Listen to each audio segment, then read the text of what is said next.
आदर्श शिक्षण समिति बाड़मेर आदर्श विद्या मंदिरों के भैया बहनों का हार्दिक स्वागत एवं अभिनंदन करती है। कक्षा पंचमी विषय संस्कृतम सप्तम पाठ रविवासरी कुत्र गमिष्यति अर्थात रविवार को कहाँ जाओगे का भाग 2। इससे पूर्व अपन ने भाग 1 रविवार को कहाँ जाओगे प्रमोद और अशोक दो भैया है, वे आपसी वार्तालाप में बताते हैं कि आप रविवार को कहाँ जाओगे और क्या क्या काम करोगे।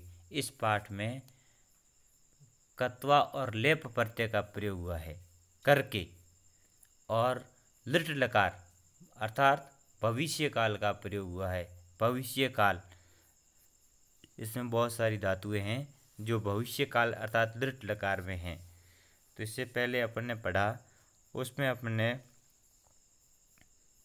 आपके पाठ में एक भाग जो पहला था उसमें अशोक ने कहा था कि आज साप्ताहिकी बाजार है अर्थात सप्ताह में एक दिन लगने वाला बाजार है। तब प्रमोद कहता है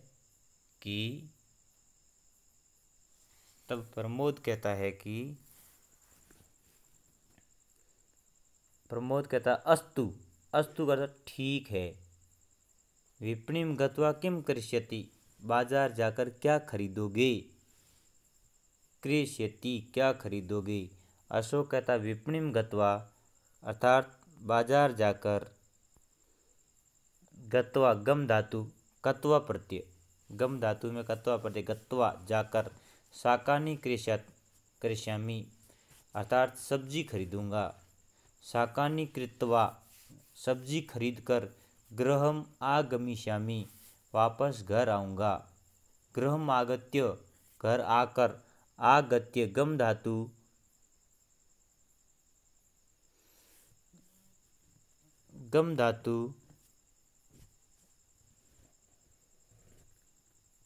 लेप प्रत्यय।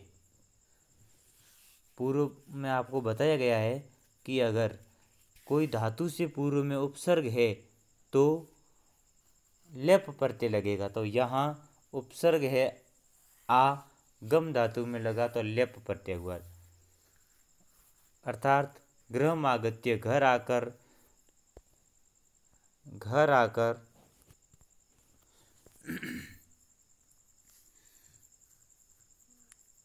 क्रीडिष्यामि यानी खेलूंगा। अशोक कहता है कि विपणिम गत्वा शाकानि क्रेष्यामि बाजार जाकर सब्जी खरीदूंगा। सब्जी खरीद कर कृत्वा यानी खरीद कर गृहम आगमिष्यामि घर आऊँगा और घर आकर है वो क्रीडिष्यामि खेलूंगा। फिर कहता है क्रीडित्वा खेल कर। प्रमोद बोलता है कि खेल कर।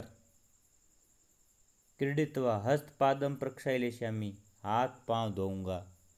हस्तपादम प्रक्षाल्य यहाँ पर भी लेप प्रत्यय है, कत्वा प्रत्यय नहीं है, क्योंकि छाल धातु से पूर्व प्रक्षाल प्र लगा है। प्रसर्ग लगने से प्रक्षाल्य यानी धोकर। दूरदर्शनम दृश्यामि दूरदर्शन देखूंगा अर्थात टीवी देखूंगा। दूरदर्शनम दृष्टवा दूरदर्शन देख कर। दृष्टवा कत्वा प्रत्यय इसमें दृश्य धातु में कत्वा प्रत्यय।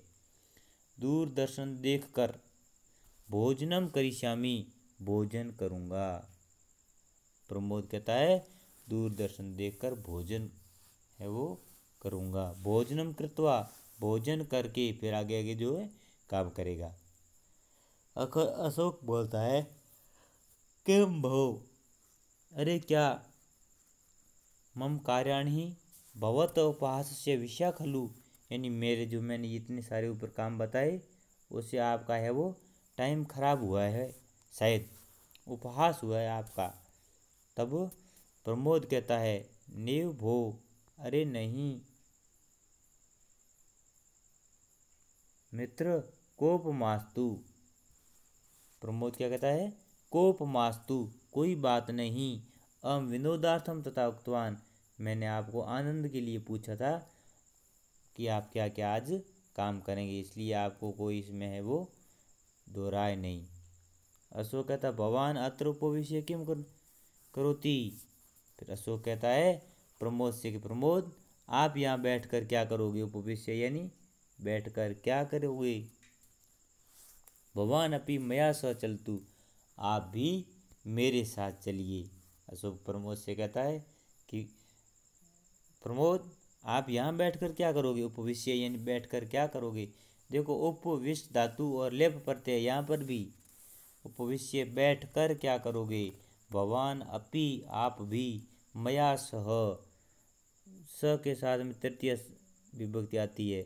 इससे पूर्व पाठ में बताया स और वीणा वाले में, इसलिए स के साथ में तृतीय विभक्ति आने के कारण ये कह रहा है आप भी मेरे साथ चलो। प्रमोद क्या कहता है, नेव भो, अरे नहीं, नेव भो अर्थात बोलता है अरे नहीं। इत उत्थाय, मैं यहाँ से उठकर, गृहम गमिष्यामि, घर जाऊंगा। प्रमोद क्या कहता है, अरे नहीं भाई, मैं आपके साथ बाजार नहीं चलूँगा, मैं यहाँ से उठकर गृहम गमिष्यामि, घर जाऊंगा। गृहे कार्याणि सन्ति, घर में काम है।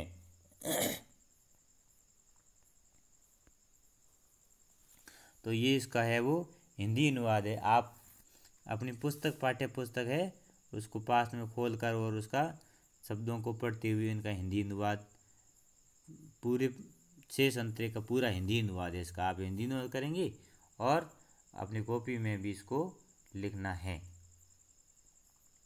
फिर आगे अभ्यास के लिए एक प्रश्न है जो आपका, उसके अंदर कुछ चीज़ मैं आपको बताऊंगा, शेष आपको गृह कार्य के तौर पर करना है।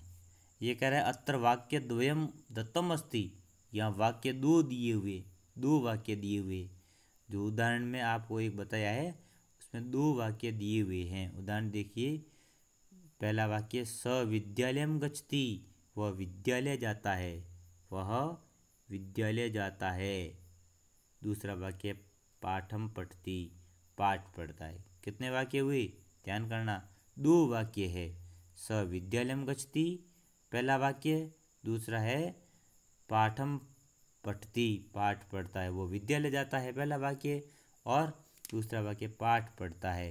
अब इसको अपने कत्वा प्रत्यय जोड़कर बनाया, तो ध्यान देने के लिए यह है कि आपको प्रथम वाक्य है, जो प्रथम वाक्य सह विद्यालयम गच्छति, प्रथम वाक्य की जो क्रिया है उस क्रिया में कत्वा जोड़ना, बस इतना ही करना है और कुछ नहीं करना। केवल प्रथम वाक्य की जो क्रिया है उसमें कत्वा प्रत्यय जोड़कर या लेप प्रत्यय जोड़कर जो बीच में पूर्ण विराम है उस पूर्ण विराम को आपको हटा देना है, पूरा एक वाक्य बन जाएगा दोनों से। तो उदाहरण के लिए देखिए यहाँ क्या बना है, कैसे बना है वाक्य ये कि सविद्यालयम गत्वा, गच्छति है, गच्छति में यहाँ कत्वा प्रत्यय जोड़ने से गत्वा, यानी अर्थात सविद्यालयम गत्वा पाठम पठति, वह विद्यालय जाकर पाठ पढ़ता है। 2 वाक्य क्या थे, वह विद्यालय जाता है, पाठ पढ़ता है। दूसरा वाक्य पाठ पढ़ता है, और इसका एक वाक्य क्या हुआ, वह विद्यालय जाकर पाठ पढ़ता है। ऐसे ही 1 नंबर देखिए आप, श्रमिकः परिश्रमं करोति, श्रमिक यानी किसान या मजदूर जो भी है वह परिश्रम करता है। और दूसरा वाक्य है धनम संपादयति, धन कमाता है। श्रमिक या मजदूर मेहनत करता है और धन कमाता है, मेहनत करता है और धन कमाता है। अभी इसी से और क्या बनेगा, श्रमिक अब मैंने कहा था पहले वाक्य की क्रिया, इसमें क्या है, करोति, क्रिया है, धातु है करोति, तो इसमें कत्वा प्रत्यय लगाना है। तो आपका वाक्य बनेगा श्रमिकः परिश्रमं कृत्वा धनम संपादयति, श्रमिक मेहनत करके धन कमाता है। दूसरा वाक्य मिष्टान्नं खादितवान जलम पीतवान, मैंने मिठाई खाई जल पिया। 2 वाक्य, मैंने मिठाई खाई और जल पिया। तो इसमें भी हमको क्या करना है कि जो ये प्रथम वाक्य की जो क्रिया है उसमें कत्वा प्रत्यय जोड़ना है। खाद धातु में कत्वा होगा तो खादित्वा, पूरा वाक्य होगा अहम मिष्टान्नं खादित्वा जलं पीत्वा। शेष जो इनको पढ़े पिबतु, पतति, लिखितवती, शृण्वन्तु और दृक्ष्याम, इनके आप को है जो इनके पूरे एक एक वाक्य बनाने हैं। अर्थात ये 2 शब्द लिखे हुए हैं, 2 वाक्य लिखे हुए हैं, इन 2 वाक्यों से आपको है वो एक वाक्य बनाना है।